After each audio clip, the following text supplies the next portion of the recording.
our idea of personality of ourselves includes no information whatsoever about the hypothalamus, an organ of the brain, the pineal gland, really of the way we breathe, of how our blood circulates, of how we manage to form a sentence, how we manage to be conscious, how you open and close your hand. The information contained in your image of yourself contains nothing about all that. And therefore, obviously, it's an extremely inadequate image. So when you feel that you are a lonely, put upon, isolated, little stranger confronting all this, see, you have an illusory feeling, because the truth is the reverse. You are the whole works that there is, that always was and always has been, always will be. Only, just as my whole body has a little nerve end here, which is exploring and which contributes to the sense of touch, you are just such a little nerve end for everything that's going on. Just as the eyes serve the whole body and help it to find its way around, so you are, as it were, serving the whole universe. You're a cell in it, and it's exploring itself. So that you as a function, you are a function of all that. And therefore, if this is so, it just doesn't fit these facts do not fit the way we feel, because we feel it the other way around. I am a little lonely thing exploring all this universe and trying to make something out of it, get something out of it, do something with it. And I know I'm going to fail because I know I'm going to die one day. So we're all fundamentally depressed. And think up all these fantasies about what's going to happen to us when we're dead and all that kind of thing. What's going to happen to you when you're dead? What do you mean you? If you are basically the universe, that question is irrelevant. You never were born and you never will die. Because what there is you. And that should be absolutely obvious. But it is not obvious at all. That should be the simplest thing in the world. That you, the I, is what has always been going on and always will go on forever and ever. But we have been bamboozled by religionists, by politicians, by fathers and mothers, by all sorts of people to tell us, you're not it. And we believed it. You are all as much extraordinary phenomena of nature as, say, trees, clouds, the patterns in running water, the shape of fire, the arrangement of the stars, the form of a galaxy. You are all just like that. There's nothing wrong with you at all. Except that I have to add this little flip. You have in you, you do think there's something wrong with you. See?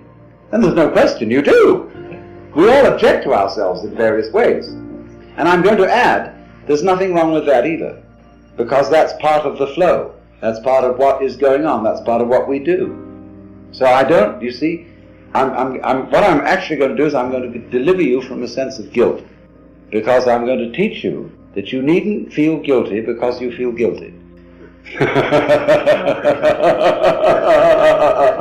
Of course you feel guilty. It's like someone put a match on you and you feel hot. So they taught you as a child to feel guilty, and you feel guilty. They say, well, if somebody comes along and says, well, you shouldn't, it's not the point. I'm going to say, not that you shouldn't, but that you do, and don't worry about it. And if you want to say further, but I can't help worrying about it, I'm going to say to you, okay, worry about it. This is the principle called in Japanese judo, meaning the gentle way. Go along with it, go along with it, go along with it. So therefore, this is the beginning of meditation. You don't know what you're supposed to do. What can you do? Well, if you don't know what you're supposed to do, you watch. You simply watch what's going on. Like, say, somebody plays music. You listen. And you just follow those sounds. And eventually, you understand the point of the music. The point cannot be explained in words, because music is not words. But after a while, in listening to any music, you will understand the point of it. And that point will be the music itself. So in exactly the same way, you can listen to all experiences, because all experiences whatsoever are vibrations coming at you. Well, you are these vibrations, as a matter of fact. If you really feel out what is happening, what you are aware of as you and as everything else is all the same. It's vibrations of all kinds, and they're on different bands of a spectrum. Sight vibrations, emotion vibration, touch vibrations, sound vibrations. All these things adding together are woven. All the different senses are woven, and you get a pattern in the weaving. And that pattern is the picture of what you now feel. This thing is going. Now, instead of saying, what should I do about it? Because who knows what to do about it? To know what to do about this, you would have to know everything. And if you don't, then the only thing that, at least to begin with, you can do is watch.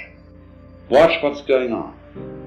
Watch not only what's going on the outside, but also what's going on the inside. Treat your own thoughts, your own reactions, your own emotions about what's going on outside, as if those inside reactions were also outside, that you're just watching. And follow, simply observe how they go. Note now, you may say, this is difficult. I am bored by watching what is going on. Let's say you sit quite still and you are simply observing what is happening. All the sounds outside, all the different shapes and lights in front of your eyes, all the feelings on your skin, inside your skin, belly rumbles, thoughts going on inside your head, chatter, chatter, chatter. I ought to be writing a letter to so-and-so. I should have done this, all this bilge going on. See, you just watch it. But then you say to yourself, but this is boring. Now, watch that too. What is it? What kind of a funny feeling is it that makes you say, but this is boring? Where is it? Where do you feel it? I should be doing something else instead. What's that feeling? What part of your body is it in? Is it in here? Is it in here? Is it in the soles of your feet? Where is it? Boring. The feeling of boredom can be very interesting if you try to look it out. So you simply watch at everything going on without attempting to change it in any way, without judging it, without calling it good or bad. You watch it. That is the essential process of meditation.